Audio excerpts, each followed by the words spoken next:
नमस्कार दोस्तों, मैं राजीव मिश्रा। स्वागत है आपका हमारे online YouTube channel SRM educate एक पहल प्रयास से सफलता पर। दोस्तों, जैसा कि आप लोगों को सूचित हो चुका होगा कि अगस्त में आपका BEO का पेपर सुनिश्चित है कि हो जाएगा। अगर सब कुछ अच्छा रहा तो जहां तक है अगस्त में आपका BEO खंड शिक्षा अधिकारी का पेपर हो जाएगा। साथ ही में अगस्त के जस्ट बाद लगा हुआ है हमारा जेल वार्डन, लेखपाल, जैसा कि आपको सूचना मिल चुकी है। लॉकडाउन के तुरंत बाद लेखपाल की भर्ती आने वाली है। तो इन सभी परीक्षाओं को देखते हुए दोस्तों, इन परीक्षाओं का एक महत्वपूर्ण विषय जिसको हम एनवायरनमेंट या पर्यावरण कहते हैं,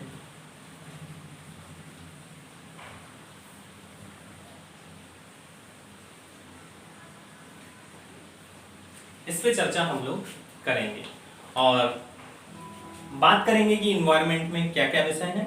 दोस्तों, इन्वायरमेंट के आपको 4 से 5 पार्ट्स मिलेंगे और उन 4 से 5 पार्ट्स में हम लोग पूरा इन्वायरमेंट, संपूर्ण पर्यावरण पढ़ेंगे। लास्ट पार्ट में आपको इससे MCQs दिए जाएंगे, क्वेश्चंस दिए जाएंगे। लगभग 100 से 150 क्वेश्चन होंगे जो मैं कराऊंगा। उसके बाद आप उसको सॉल्व करेंगे और देखेंगे। और ऐसा नहीं है दोस्तों जो मैं ये 100 क्वेश्चन सॉल्व कराऊंगा कि जैसे मैंने किसी किताब से उठाया और आपको दे दिए। आप मेरा ये टॉपिक पढ़ने के बाद किसी भी किताब से आप प्रश्न उठाएं और लगाएं। वादा है आपसे कि आप किसी भी प्रश्न में नहीं अटकेंगे। तो आइए सबसे पहले हम लोग दोस्तों चर्चा कर लेते हैं इसके सिलेबस के बारे में। इसके बारे में चर्चा करेंगे दोस्तों हम लोग। सबसे पहले इसके सिलेबस के बारे में चर्चा करेंगे। तो इसके सिलेबस को दोस्तों 3 भागों में बांट के पढ़ा जाएगा। सबसे पहले आपका एनवायरनमेंट,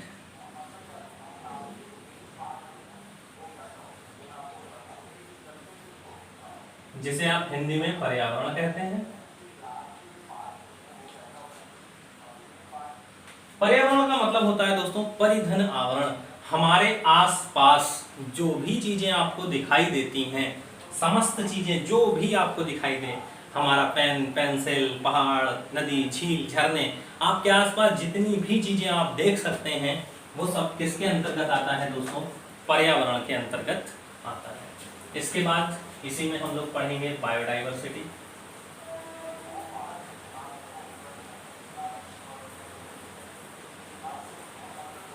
बायोडाइवर्सिटी का मतलब होता है दोस्तों जैव विविधता।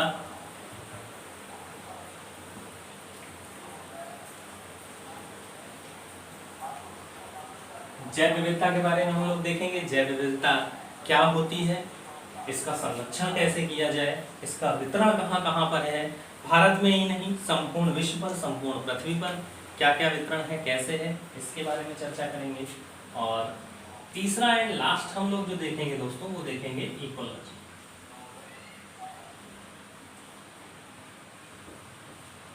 जिसको पारिस्थितिकी कहा जाता है।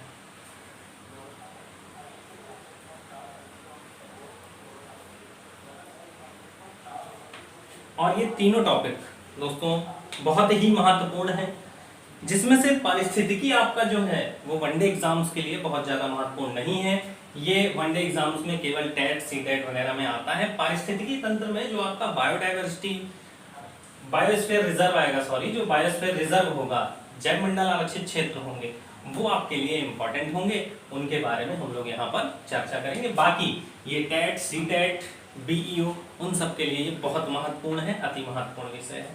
अब सिलेबस हम लोग एक एक करके देख लेते हैं कि इसमें हम लोगों को क्या क्या पढ़ना है। तो सबसे पहले तो दोस्तों हम लोग इनकी सबकी परिभाषाएं देखेंगे कि परिभाषा क्या है। परिभाषा से कई बार क्वेश्चन पूछ दिया जाता है। सिंपल सा एक 4 परिभाषाएं दे रखी होती हैं, वो आपसे पूछा जाएगा बायोडाइवर्सिटी क्या होता है, इकोसिस्टम क्या होता है, इकोलॉजी क्या होता है, एनवायरनमेंट क्या होता है। उसके बाद हम दोस्तों इसके देखेंगे घटक कि पर्यावरण के घटक कौन कौन से हैं। जैसे एक जैविक घटक होता है और एक अजैविक घटक होता है। यहाँ आप लोगों को पता होगा एक जैविक घटक होता है दोस्तों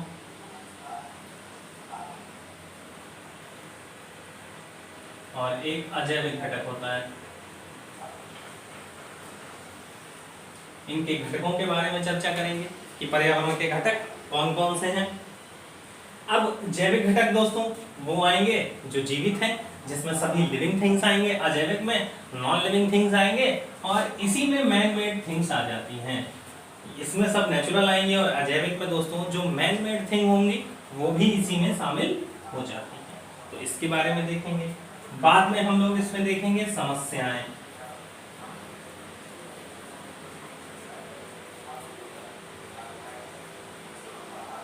और समाधान।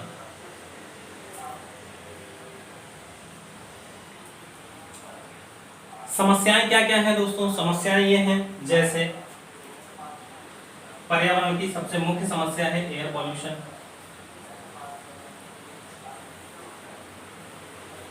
एयर पॉल्यूशन ना लिखकर दोस्तों अगर हम लोग यहां पर लिखें पॉल्यूशन,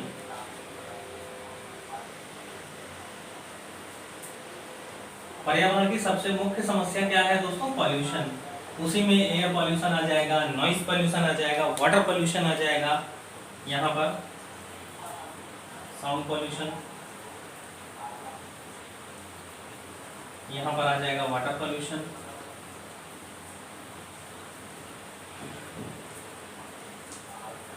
और किसी ना किसी एग्जाम्स में कहीं ना कहीं इन्हीं के इर्द गिर्द आपके प्रश्न घूमते रहते हैं।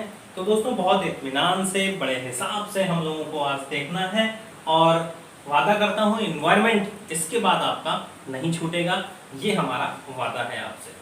बस क्या करना है, ये सब चीजें आपको पता होंगी, पर ऐसा नहीं है कि अगर आपको कुछ चीजें पता है तो वो हम छोड़ के आगे बढ़ जाएं। कुछ बच्चे हमारे ऐसे होंगे जिनको नहीं पता होगी, शायद पहली बार पढ़ रहे हो, तो उनके भी समझ में आए। तो हम लोग बिल्कुल जीरो लेवल से शुरू करेंगे और हीरो तक ले जाएंगे, आपको जीरो से हीरो तक बनाने की काम हमारा है। तो ये इसमें हो गया। उसके बाद बायोडाइवर्सिटी में अगर हम देखेंगे दोस्तों, बायोडाइवर्सिटी में चर्चा करी जाए तो बायोडाइवर्सिटी में भी हम लोग सबसे पहले इसकी परिभाषा देखेंगे, डेफिनेशन देखेंगे, क्या क्या है डेफिनेशन इसकी। उसके बाद इसका वितरण देखेंगे दोस्तों, वितरण देखेंगे। वितरण का मतलब है पृथ्वी पर कहां कहां बायोडाइवर्सिटी सर्वाधिक जैव विविधता वाले क्षेत्र कौन कौन से हैं, हॉट स्पॉट्स कौन कौन से हैं बायोडाइवर्सिटी के, इन सब के बारे में चर्चा करेंगे, भारत के सापेक्ष में और वर्ल्ड के भी सापेक्ष में।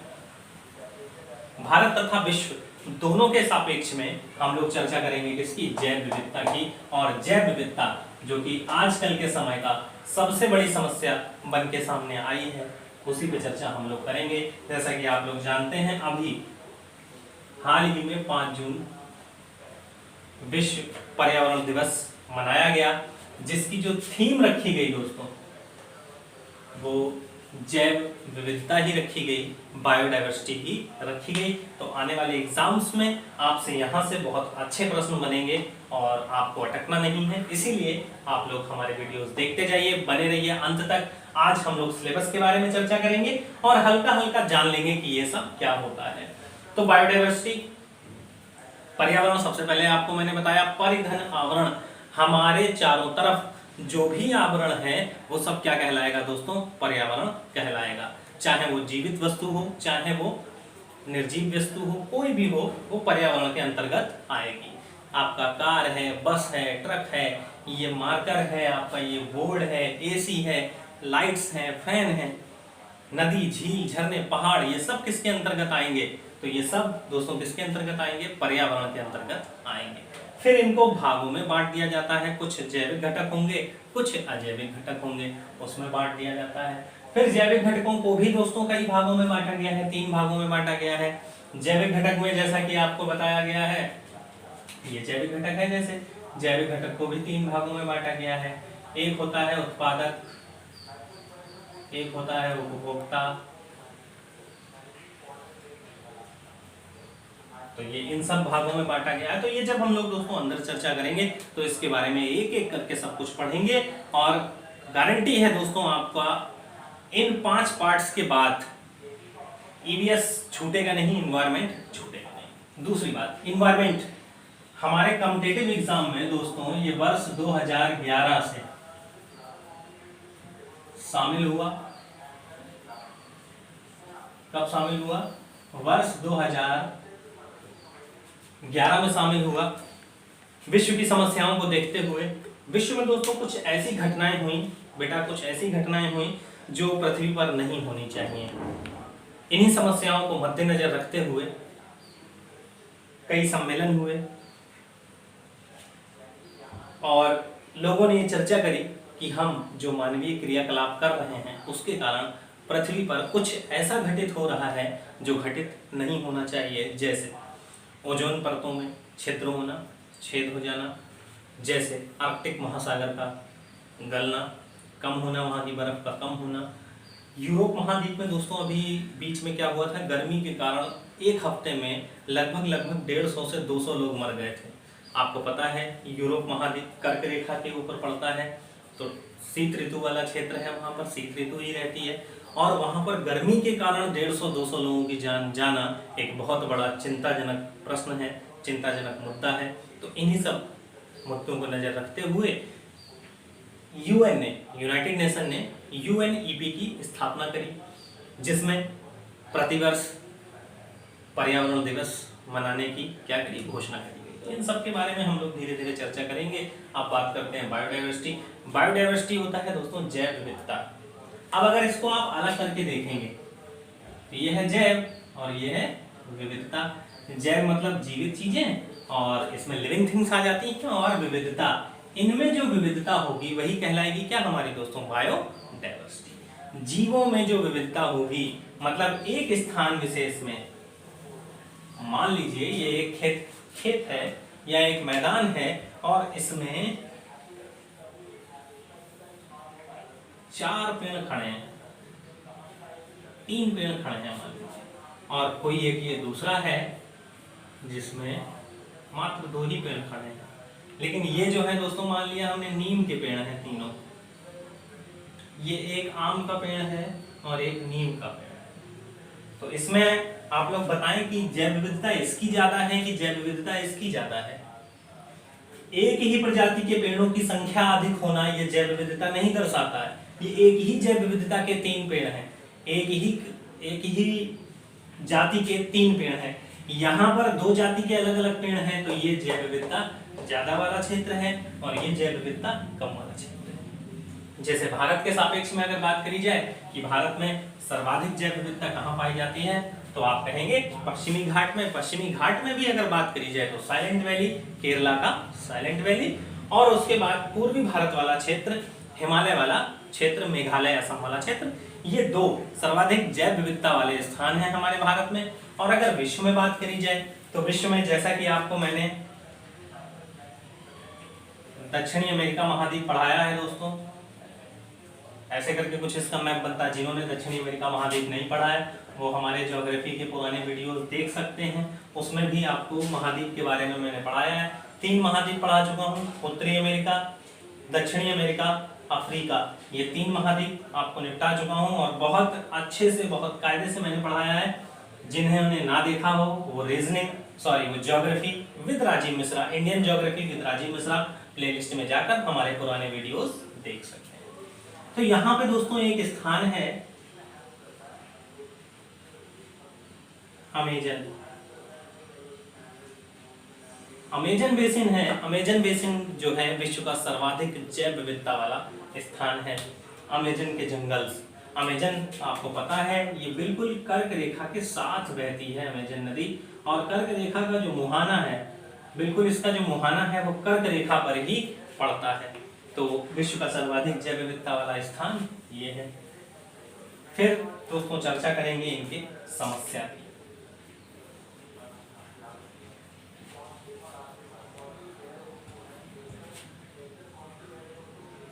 समस्या में जैसा कि आप लोगों ने देखा होगा, अभी हाल फिलहाल में भारत में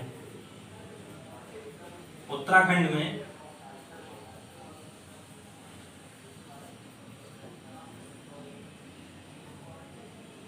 दावानल, जिसे जंगल की आग कहा जाता है, उत्तराखंड में जंगलों की आग लगी और लगभग 1 हफ्ते तक ये जंगल यहाँ के चलते रहे। ऐसे ही वर्ल्ड में अगर बात करी जाए तो अमेजन के जंगलों में आग लगी, आग लगी किसी मानवीय क्रियाकलाप की वजह से या प्राकृतिक रूप से आग लगी, लेकिन कहीं ना कहीं नुकसान कहाँ हो रहा है दोस्तों, हमारे जीवों को हो रहा है, हमारे पारिस्थितिकी तंत्र को हो रहा है। तो ये सब समस्या का केंद्र बना हुआ है। इन्हीं समस्याओं को चर्चा करेंगे हम लोग। उसके बाद समाधान।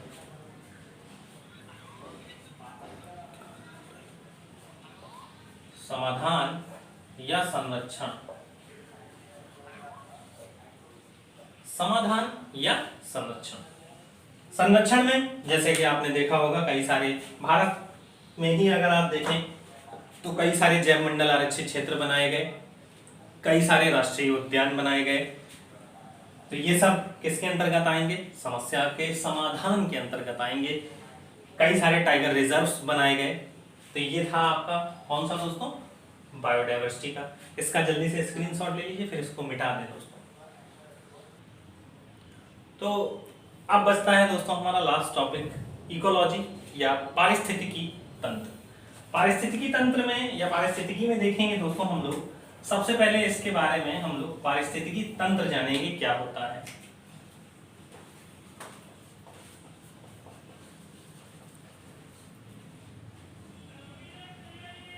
पारिस्थितिकी तंत्र, पारिस्थितिकी तंत्र क्या होता है, जो पहले इसमें देख लेते हैं दोस्तों। फिर इसमें हम लोग पढ़ेंगे फूड चेन, फूड चेन पढ़ेंगे। फिर इसी में हम लोग दोस्तों फूड वेब पढ़ेंगे।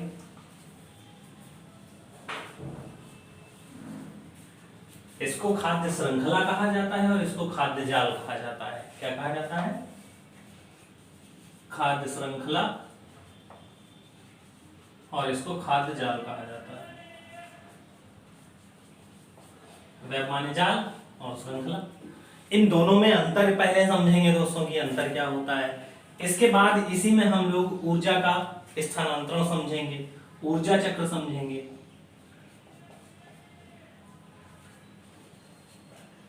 ऊर्जा चक्र जैसा आपको पता होगा, सबसे पहले आपका उत्पादक आता है, फिर उपभोक्ता आता है,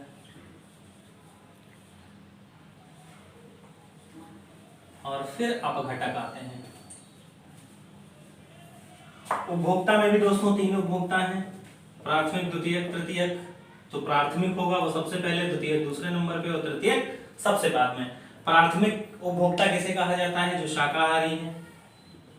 द्वितीयक उपभोक्ता किसे कहा जाता है, जो मांसाहारी है। और तृतीयक उपभोक्ता किन्हें कहा जाता है, जो सर्वाहारी है। तो हम लोग ऊर्जा का स्थानांतरण पढ़ेंगे। सबसे ज्यादा ऊर्जा जो मिलती है वो इसमें मिलती है। इससे जब इस क्षेत्र में बढ़ेंगे, मतलब उपभोक्ता वाले इसमें आएंगे तो कम ऊर्जा मिलेगी। सबसे ऊपर बढ़ेंगे तो सबसे कम ऊर्जा मिलेगी। इसी में हम लोग ऊर्जा के पिरामिड भी पढ़ लेंगे। क्या पढ़ेंगे दोस्तों, पिरामिड्स।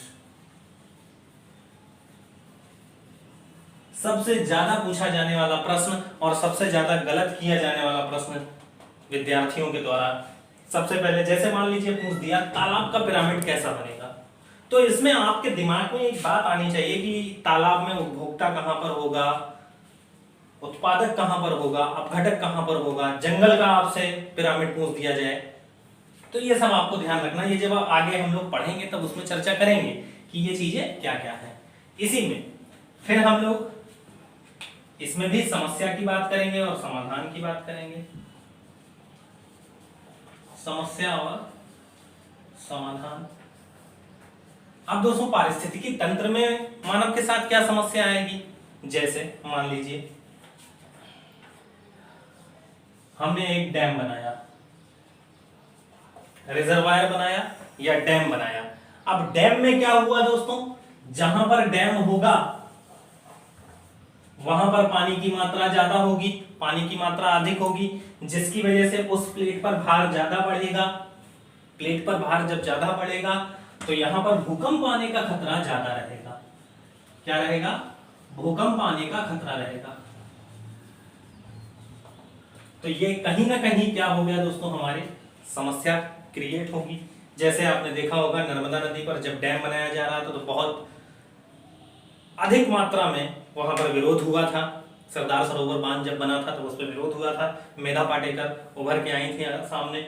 तो डैम वगैरह जो होते हैं हमारी, जहां पर डैम होंगे, जैसे टिहरी बांध जब बना उत्तराखंड में, तब वहां पर भी बहुत सारे विरोध हुए, बहुत सारे लोगों को शासन और प्रशासन से भिड़ना पड़ा। तो ये सब चीजें आपको देखने को मिलता रहेगा लगातार, क्योंकि डैम में क्या होता है दोस्तों, जब डैम बनता है तो वहां पर पानी की मात्रा अधिक होगी। जब पानी की मात्रा अधिक होगी तो उस प्लेट पर जोर ज्यादा पड़ेगा, तो कहीं ना कहीं हम बैलेंस बिगाड़ रहे हैं, तो भूकंप का खतरा बढ़ जाता है। इस वजह से ज्यादा डैम पृथ्वी पर अच्छे नहीं होते हैं। जो डैम बना रखे हैं, प्राकृतिक डैम बने हुए हैं, आपके समुद्र बने हैं, नदियां बनी है, ग्लेशियर्स बने हैं, ये प्राकृतिक डैम है, मानव निर्मित। और दोस्तों एक बात और, इस संपूर्ण पृथ्वी पर कोई भी चीज फालतू नहीं है। एक मक्खी से लेकर और आप अंतरिक्ष में कहीं भी निकल जाइए, सूर्य, चंद्रमा, कुछ भी है, एक भी चीज फालतू नहीं है। लेकिन हम मानव भूलते जा रहे हैं। हमें लगता है कि पृथ्वी केवल और केवल हमारा ही घर बचा है और हम आने वाले समस्त जीवों को विलुप्त करते जा रहे हैं। जैसा आपने देखा होगा कई सारे जीव विलुप्त हो रहे हैं। गौरैया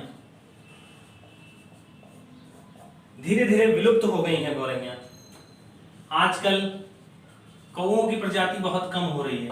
पहले जितने कौवे आपको देखने को मिलते थे, आजकल उतने कौवे आपको देखने को नहीं मिल रहे होंगे। कौओं की प्रजातियां धीरे धीरे खत्म हो रही हैं।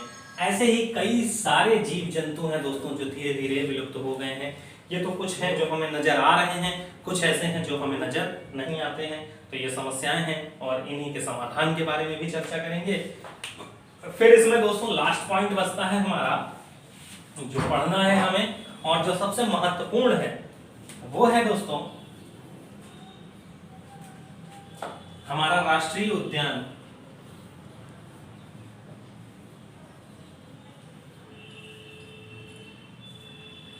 जैवमंडल आरक्षित क्षेत्र।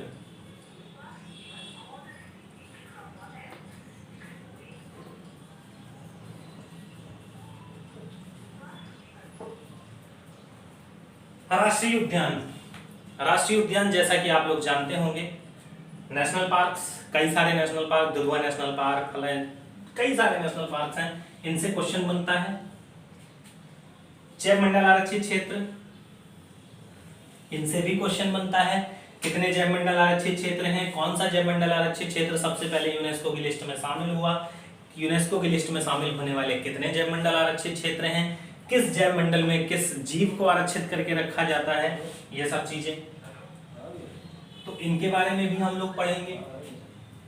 पक्षी विहार,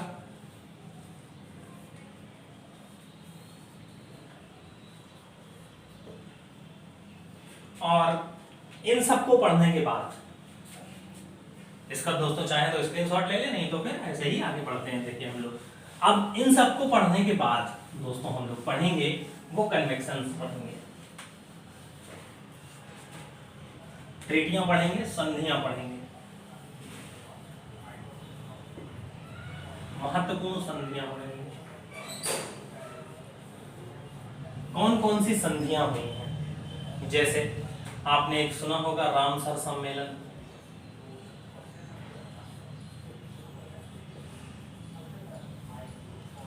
रामसर सम्मेलन, यूएनईपी की स्थापना क्यों हुई, यूएनईपी की स्थापना कब हुई, यूनेस्को की स्थापना क्यों हुई, इन सब के काम क्या होते हैं, इन सब के बारे में हम लोग चर्चा करेंगे। रामसर सम्मेलन, जैसा कि आपको पता होगा, रामसर आर्द्र भूमियां होती हैं।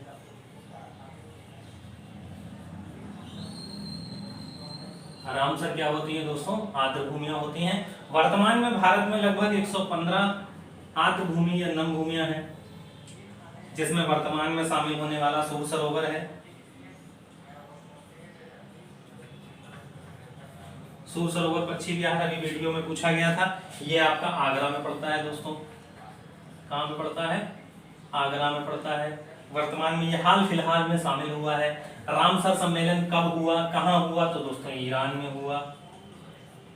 भारत इसका सदस्य कब बना, हाल फिलहाल में रामसर सम्मेलन के कितने सदस्य देश हैं, इन सब के बारे में चर्चा करेंगे।